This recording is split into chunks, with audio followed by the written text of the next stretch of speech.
Listo. Muchas bendiciones. Continuamos con nuestro tema de los grandes personajes de la Biblia.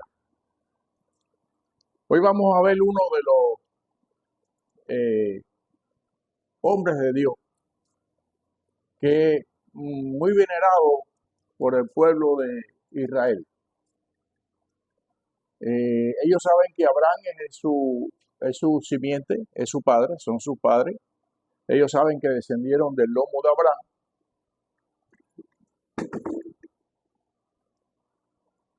Pero para los hebreos, Moisés, que es el personaje que tenemos para hoy, y Elías son los íconos de los profetas.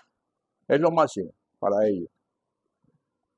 Moisés, porque Moisés representa una especie de redención y de libertad. Porque Moisés guió al pueblo de la esclavitud de Egipto a la tierra prometida. Y porque Moisés escribió los primeros 5 libros de la Biblia, llamados Pentateuco. Génesis, Éxodo, Levítico, Número y Deuteronomio. Ese Pentateuco, llamado por los hebreos la Torá, es la base de toda la ley. Ahí está todo. Ahí está la historia primitiva y la base de lo que ellos consultan constantemente. Tienen unos libros que no son de la escritura, que le llaman Talmud, que es donde se escriben los mejores comentarios de sus ancestros y hasta los días de hoy, que es lo que ellos entienden de la Torá. Por eso Moisés es un símbolo en Israel de suma importancia, por lo de la ley, por la Torá y por lo que simbolizó las acciones de Moisés por la mano de Dios. Hay un pasaje en el libro de Mateo, no es importante buscarlo, pero yo creo que todos lo han leído. ¿Cuántos han leído aquí el Monte de la Transfiguración en el Evangelio de Mateo? El Monte de la Transfiguración, ¿saben lo que es? Cuando Jesús cogió a 3 de sus discípulos y lo llevó a un monte oral y allí se transfiguró delante de ellos. Cuando Jesús se transfiguró, dice que su rostro brillaba tanto que no se podía ver y sus ropas se blanquecieron como una figura celestial. Y dice que en ese monte estaba a su derecha todos los profetas. ¿Dice eso, hermano? No. ¿Quién estaba? Elías a la izquierda y Moisés a la derecha, en Jesús en el centro. Entonces, ¿quién tiene la potestad de hacer descender los que ya murieron? Solo Dios. Como tiene también la potestad, tendrá un día de hacer ascender los que hemos muerto o han muerto en Cristo. Nadie más. Pero Él en el centro. Porque Él quería que sus discípulos vieran que la figura más importante de esas 3 personas era Jesucristo. Ellos tenían a Elías como un gran profeta milagroso y tenían a Moisés como el dador de la ley. Pero Jesús es el dador de la vida. Por eso estaba en el centro. Muy importante esa simbología en el Evangelio de Mateo. Cuando ustedes puedan, búsquenla. Es un pasaje muy bonito. Ahora, Moisés. ¿Por qué Moisés? Yo quiero que busquen Juan, capítulo 8, verso del 34 al 36. Juan 8. Antes de empezar con Moisés, vamos a leer Juan.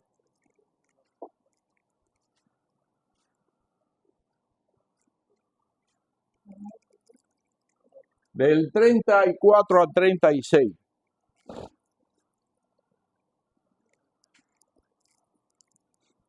Y Jesús respondió: de cierto os digo que todo aquel que comete pecado, esclavo del pecado es.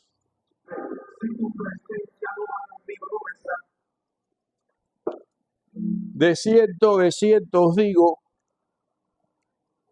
que todo aquel que hace pecado, esclavo del pecado es.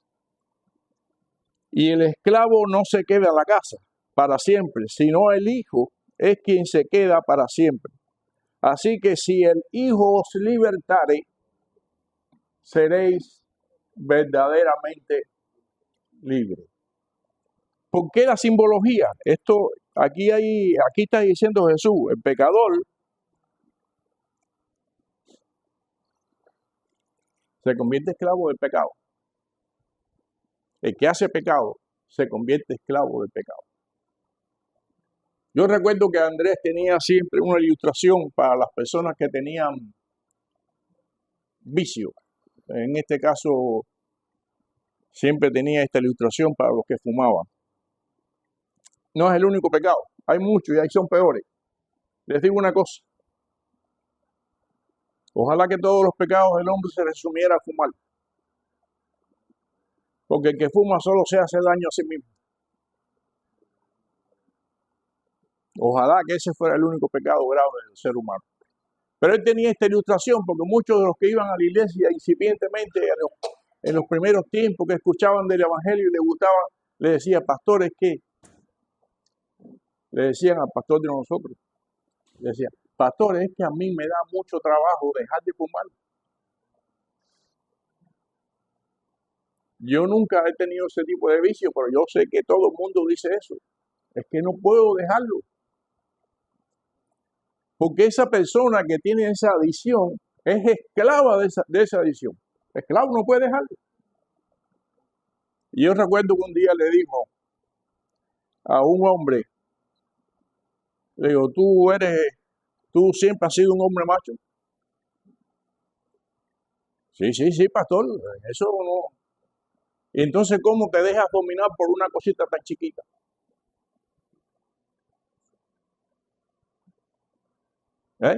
Tremenda ilustración. Él siempre decía eso a las personas que decían que no podían dejar. Hombres con carácter, con determinación, esclavos de una cosita así. No pueden dejar de ser. Son esclavos.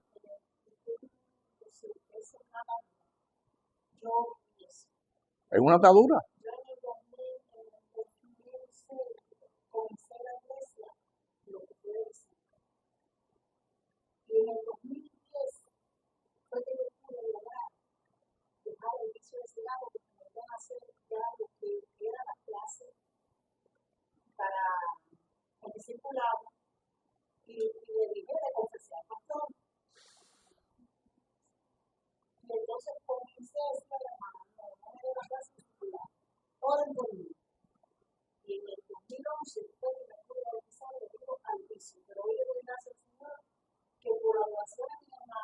Amén.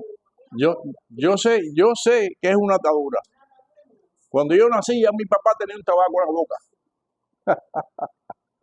Y yo era el último de 4. Yo soy el más chiquito de 4. Y por boca de él decía que desde los 14 años, porque en la temporada del tabaco, ellos eran campesinos. Dejaban las labores de la tierra para ganarse algunos kilos en la temporada del tabaco. Y ahí empezó mi papá con 14 años a fumar. Se hacía su propio tabaquito y fumaba. Hasta que, no hasta que murió. Cuando él se convirtió al evangelio, lo que más le trabajó fue el tabaco. Y lo voy a resumir de esto. Dejó de fumar y a los pocos años el mismo tabaco lo mató. Te conviertes esclavo del mismo que te mata. Bueno, ese no es el tema. El tema es Moisés. ¿Por qué es este símbolo de Moisés? Dice que Jesús, él liberta a los esclavos del pecado. Moisés simboliza a Jesús, porque Moisés sacó de la esclavitud 400 años a su pueblo. Vivieron en total 430, pero el periodo en que no eran esclavos no se cuenta. Pero como esclavos vivieron 400 años. ¿Cuántas generaciones en 400 años? Unas cuantas generaciones. Ahí vamos. Ahí vamos. Libro de Éxodo. En el primer capítulo. Dice el verso 8. Entre tanto se levantó sobre Egipto un nuevo rey, un nuevo faraón, que no conocía a José ni conocía al pueblo. He aquí, dice Faraón, el pueblo de los hijos de Israel es mayor y más fuerte que nosotros. Ahora pues seamos sabios para con ellos, para que no se multiplique y acontezca que al multiplicarse se unan a nuestros enemigos y nos acaben. Les dije la semana pasada que entraron a Egipto 76 personas. Eso no está en la Biblia, pero están las estadísticas de los hebreos. Y salieron 2 millones. En los primeros años no hubo esclavitud, pero después que muere José y muere el faraón que le dio la tierra a la familia de José, surge un nuevo faraón y inmediatamente se da cuenta que aquel pueblo que había descendido de José se había multiplicado y ahora, al cabo de muy pocos años, eran más que los egipcios. Tenían más riqueza que los egipcios y tenían más ganado que los egipcios. Y ese faraón dijo, aquí hay un problema. ¿Cuáles fueron las medidas? Ahora van a tener que pagar impuestos. Ahora van a hacer construcciones forzadas con ladrillo. Muchos historiadores, les voy a decir casi al final, cuando Moisés sale con todo el pueblo al desierto y se pierde de la vista de Faraón y atraviesa el Mar Rojo y entra al desierto, los que quedaron en Egipcio dijeron, borren todo las cosas que, debes decirle, una cultura tremenda, en piedra escribían todos los sucesos. Los sucesos más importantes se escribían en piedra y mandaron a borrar todos los hechos de Israel. Pero las mejores construcciones que se hicieron en la época en que los israelitas eran esclavos en Egipto, las hicieron ellos mismos. No les puedo decir si eran las grandes pirámides, no les puedo decir si eran las efigies. Yo no les puedo decir porque no hay un registro, pero ellos sí participaron de las grandes construcciones que todavía hoy en día el mundo entero las ve en Egipto, como son las pirámides en la meseta de Giza. Lo cierto es que la escritura dice que ellos fueron esclavos. ¿Y qué dijo Faraón? Bueno, ahora van a pagar impuestos. Ahora van a hacer trabajo forzado como esclavos, desde que sale el sol hasta que se acuesta el sol. Y además de eso, le voy a dar órdenes a las parteras. Léanlo, libro de eso, cuando pueden una oportunidad. Le voy a dar órdenes a las parteras a que todo varón que nazca, escuche esto. No sé si esto le suena conocido en la historia bíblica. Todo varón que nazca sea matado, asesinado, para que el pueblo no siga creciendo. ¿Lo han oído otras veces en la Biblia? Herodes hizo lo mismo. Yo les voy a decir otra cosa que muchos no han oído. Cuando el pueblo de Israel se entregó a la idolatría en los tiempos del profeta Elías, como consecuencia, no es el tema, como consecuencia de lo que hizo el hombre más sabio de Israel. Salomón trajo grande prosperidad a la tierra de Israel. Pero con Salomón trajo 700 reinas extranjeras y se casó con ellas. También tuvo 300 concubinas. Tenía 1000 mujeres. Pero con esas reinas extranjeras entraron todos los dioses de aquella época conocidos. Y entre esos dioses trajeron a Moloch. Y Moloch tenía templos dentro del pueblo santo. Pueblo que se había desviado a esos lugares santos. Pueblo que había dejado la ley para adorar a esos dioses, como la reina Cera, como Moloch. ¿Y saben lo que hacía Moloch? ¿Saben cuáles eran los ritos de Moloch? Moloch era una gran estatua con un gran caldero debajo y le ponían mucha leña. Y la adoración a Moloch era echarle varones de 1 año de nacido en aquel caldero hirviente. Está duro eso, ¿eh? A eso se entregó.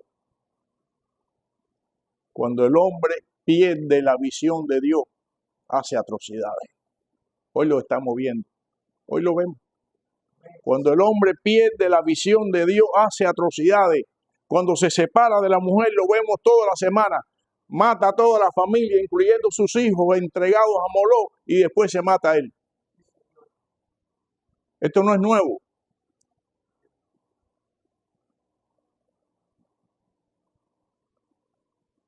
Porque se alejan de Dios. Entonces esta fue la orden que dio Faraón. Maten a todo varón nacido.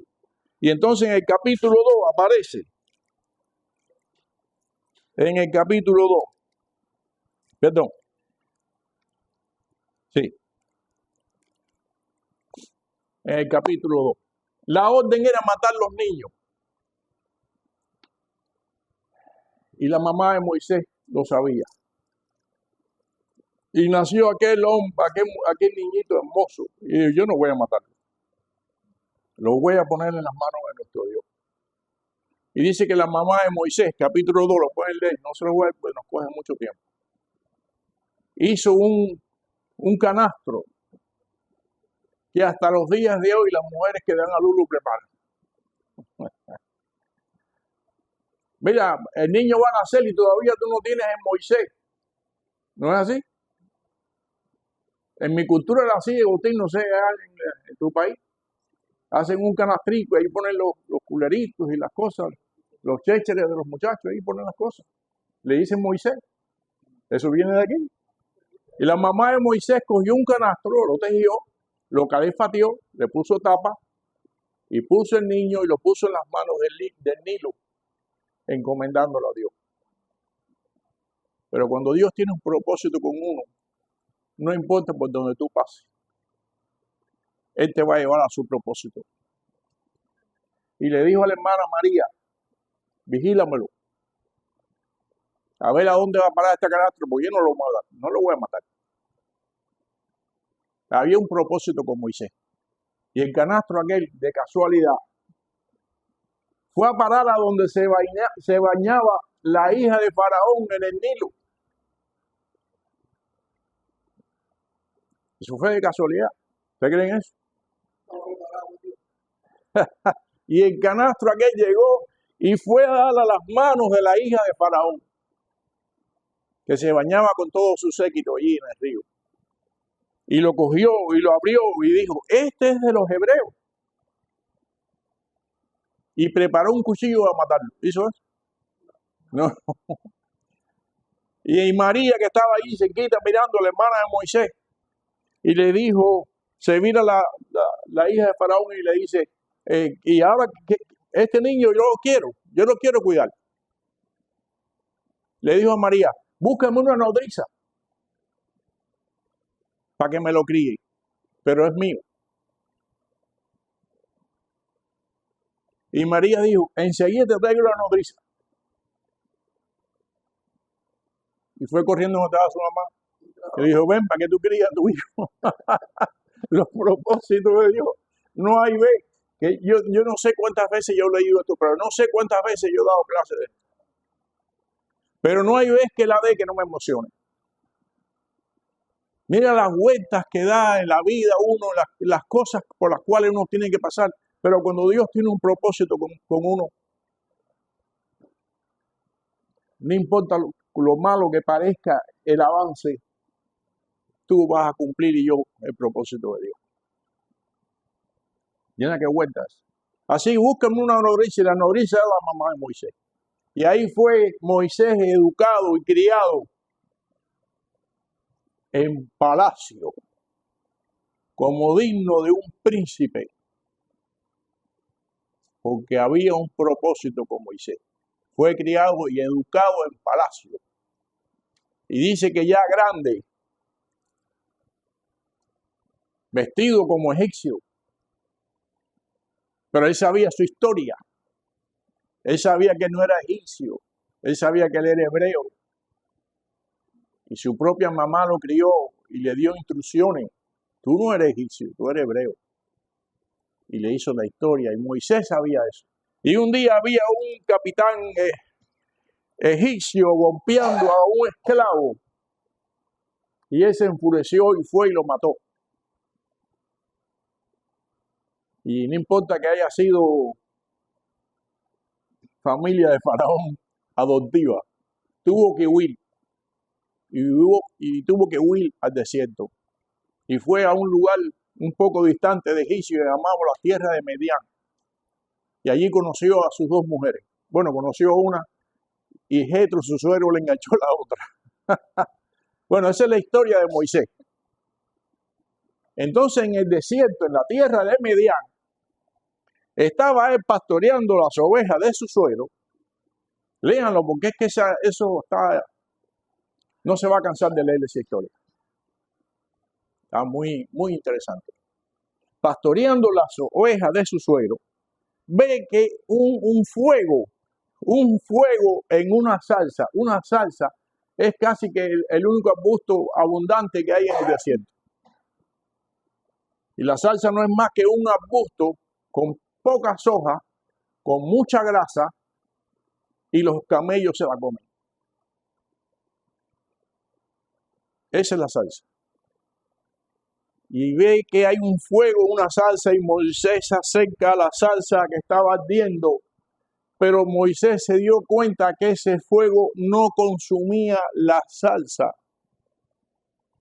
porque ese fuego estaba representando a Dios, estaba representando a su espíritu. El fuego que clamamos los hijos de Dios para que venga sobre nuestras vidas solamente quema lo malo y no nos consume. Y eso estaba viendo Moisés, un fuego en una salsa llena de espinas que estaba ardiendo y ardiendo, pero la salsa quedaba intacta. El fuego de Dios puede arder en nosotros, arde en nosotros, pero solamente quema lo malo. Eso es lo que tenemos que pedir. Que el fuego de Dios arda en nosotros para que queme lo malo. Y en ese fuego Moisés vio y se fue acercando y le dijo la voz de Dios: detente, Moisés, quita el calzado de los pies, porque ahí estaba la presencia de Dios. Porque el suelo que tú pisas es santo. Porque donde está la presencia de Dios, hay santidad de Dios. Quita el calzado de tus pies, porque el suelo que tú estás pisando ahora es santo. Estaba en el desierto Medián. O sea que lo que nos está enseñando la Escritura, que el lugar no es importante. Para los hebreos lo más importante es el monte de la cúpula dorada. Todo lo hemos visto. El monte donde Salomón construyó un templo. El mismo monte donde Abraham quiso sacrificar a Isaac porque Dios se lo mandó. Es el mismo monte. En ese monte Salomón construyó un templo. Ese templo fue destruido por Nabucodonosor. Esdras intentó reconstruirlo después del exilio babilónico y no pudo. Y después Herodes Grande, que mandó a matar a los niños, terminó la construcción del segundo templo. Y para los hebreos no hay nada más sagrado que ese templo. Pero la Biblia nos enseña otra cosa. El templo de Dios somos nosotros. Dios convirtió el desierto de Medián, donde la salsa ardía, en un lugar santo. Dios convirtió en un lugar santo donde se hizo el primer tabernáculo hecho de cuero. Dios constituye un lugar santo donde usted y yo decidamos vivir y adorarle. No es el monte de la cúpula. No es el monte de la cúpula.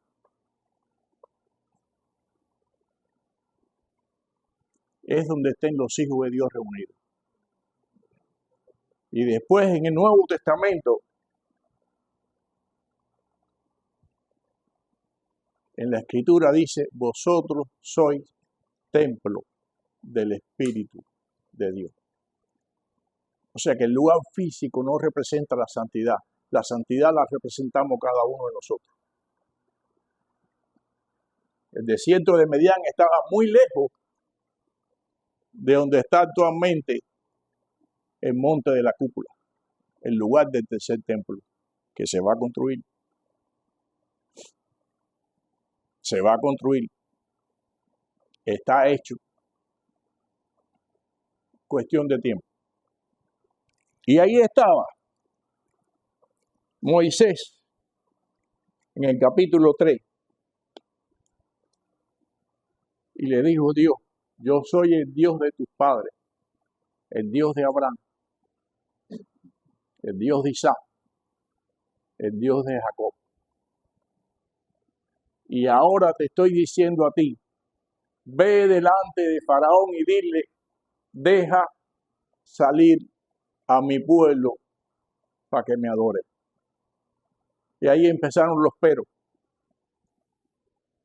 Pero, y cuando yo vaya, ¿y quién le voy a decir? ¿Y quién me mandó? El nombre, la sigla, esto no es un nombre, estos son 4 siglas, puestas en idioma que conocemos. La YHWH, eso se pronuncia en hebreo como Yahvé.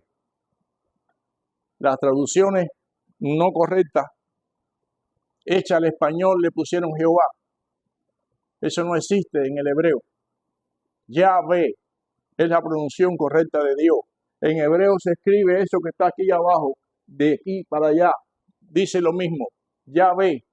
No les voy a enseñar hebreo porque yo mismo no lo sé, pero así es como se escribe. Pero Dios fue más simple que eso. Pero ¿a quién le voy a decir que quién me está mandando? Dile que te manda el Dios de tus padres. Pero el nombre, dime tu nombre no importante. El nombre de Dios no es importante. Dile que te mandó, yo soy. Ya, yo soy el que te manda. Punto. No es importante el nombre, la gente se enreda en eso, que si Yahvé, que si Jehová, que si cualquiera, que si este. Por ahí hay una religión que dice que si tú no eres testigo de ese, tú no vas a entrar al reino de los cielos. Porque tienes que decir de Jehová. El nombre no es importante, hermano. Él le dijo, dile que yo soy el que soy.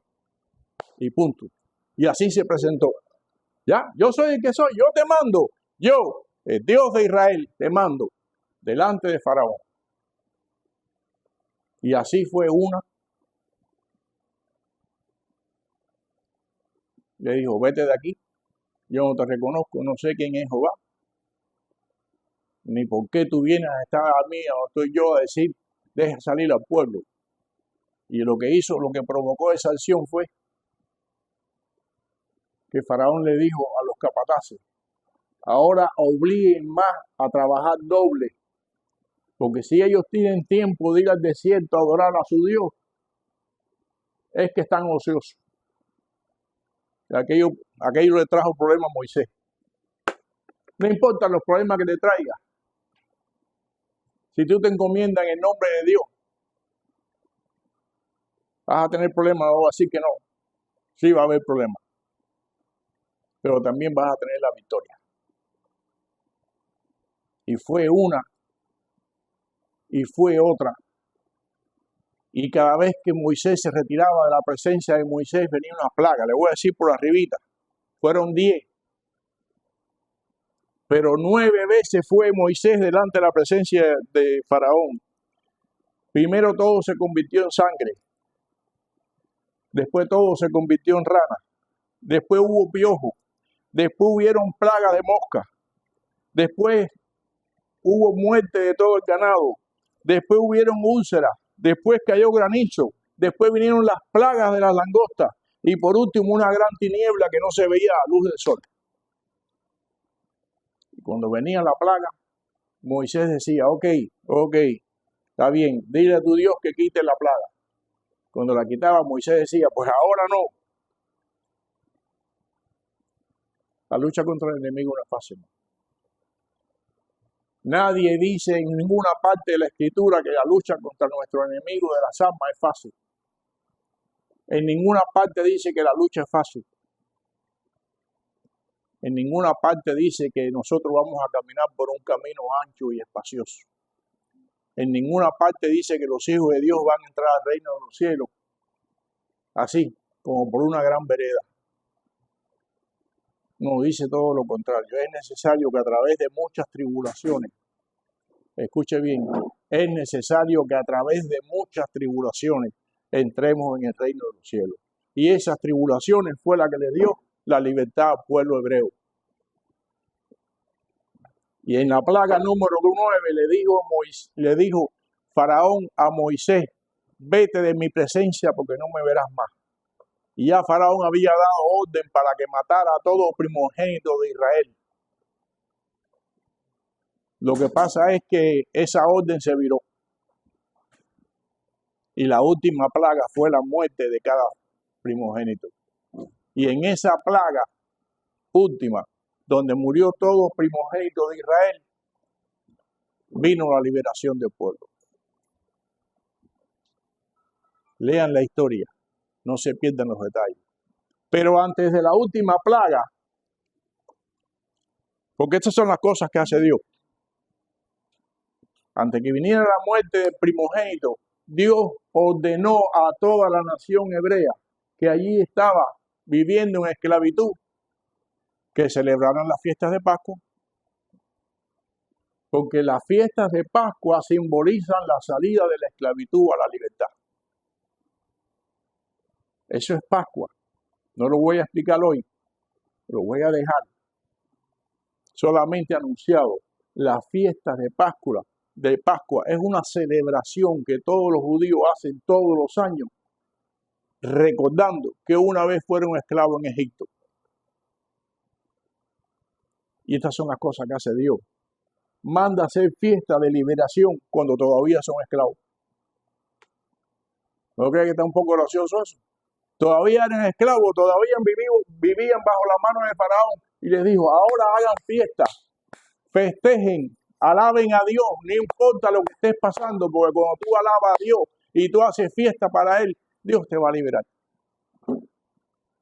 Porque mandar a hacer una fiesta siendo esclavo, yo no lo encuentro. Todavía soy esclavo, ¿cómo voy a hacer fiesta de liberación? En la próxima clase les voy a explicar lo que simboliza la fiesta de Pascua. Y cómo esa fiesta los llevó al desierto. Y cómo esa fiesta los llevó a cruzar el Mar Rojo. Y cómo esa fiesta los llevó al desierto rumbo a la tierra prometida. Usted está pasando por prueba, yo también. Pero haga fiesta en su corazón delante de Dios. En medio de la prueba, haga fiesta. Eso es como estar loco.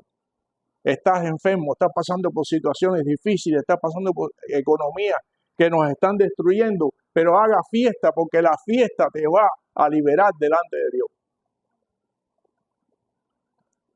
Pero si estoy pasando por esto, ¿cómo voy a hacer fiesta? Eso está, analícelo. Pero la fiesta fue la que liberó al pueblo de Dios. La alabanza a Dios, la fiesta fue en honor a Dios. Alabaron a Dios toda esa noche, sacrificaron un cordero y esa fiesta les dio la libertad. De la situación que usted y yo podamos tener, no se aflija. Recuerden lo que le he dicho otras veces. El espíritu triste seca los huesos. Mas el espíritu alegre es medicina. Que el Señor les bendiga.